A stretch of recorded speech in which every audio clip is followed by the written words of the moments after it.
I mean, the sort of joke within sort of the paper and within the sort of media is, you know, that Sigue Sputnik have done damn fine, and the worst thing they could possibly do now is put a record out, because it could never match up to what people's expectations. But so I heard this sort of tale that they actually sort of went in to EMI and said, OK, yeah, we're perfectly prepared to do a single if you get sort of Prince or Bowie to produce it, which is wonderful, whether it's true or not. Sadly for Sigue Sigue, neither Prince nor Bowie were available to give the energy of Love Missile F-111 commercial polish, but that didn't deter them.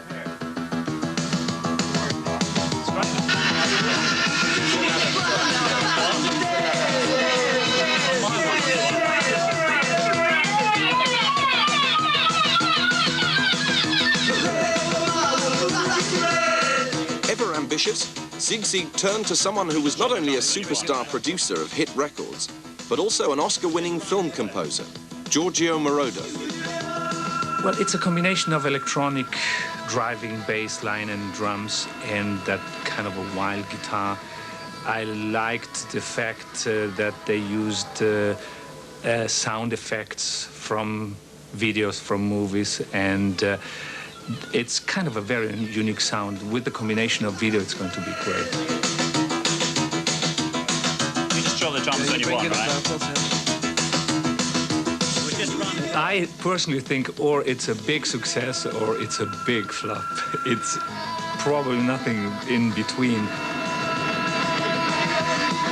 If they'd got someone like Karlheinz Stockhausen or Michael Nyman or something that would have kicked them out, so they would have taken a boogie music and given it to this kind of person who's got a different attitude towards music, then, you know, we could have all got a little more excited. But it's Moroder, and in a sense, they were already starting to join the queue of bands up for people's attention, you know. From what I remember of their sound, I came out with just a wall of really intense noise. How he's going to convert that into a tune, I can't work out. I think it could be interesting. If anyone could do it, George Moroder will do it.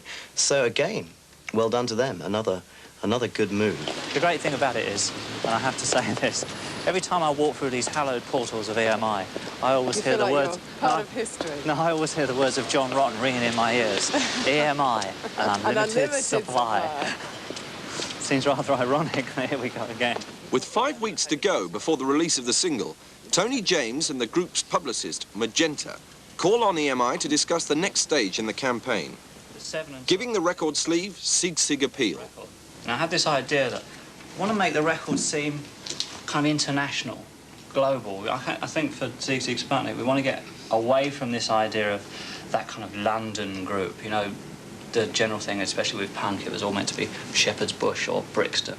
But we want to be seen as kind of international and appealing to kind of, you know, Japan and places like that. Okay. So look, so here they are. This was that's the Russian one.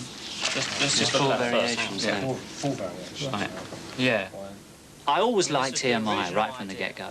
I felt EMI represented to me that pillar of English society. You know, if you ask your mum, you know, what record companies have you heard of? They always say EMI. You know, they haven't really heard of Elektra. You know, they think Elektra make Hoovers or you know, or cookers or something. But EMI, I kind of liked that pillar of English society, and you know, and they seemed hungry to be involved in a group that was exciting and new and maybe a little dangerous, you know. And I felt the people there actually understood what we were talking about and were genuinely excited about the ideas of the group, not just as the fact that the group might sell a few more units or sell a few more records. Videos de horror is quite nice for video nasties.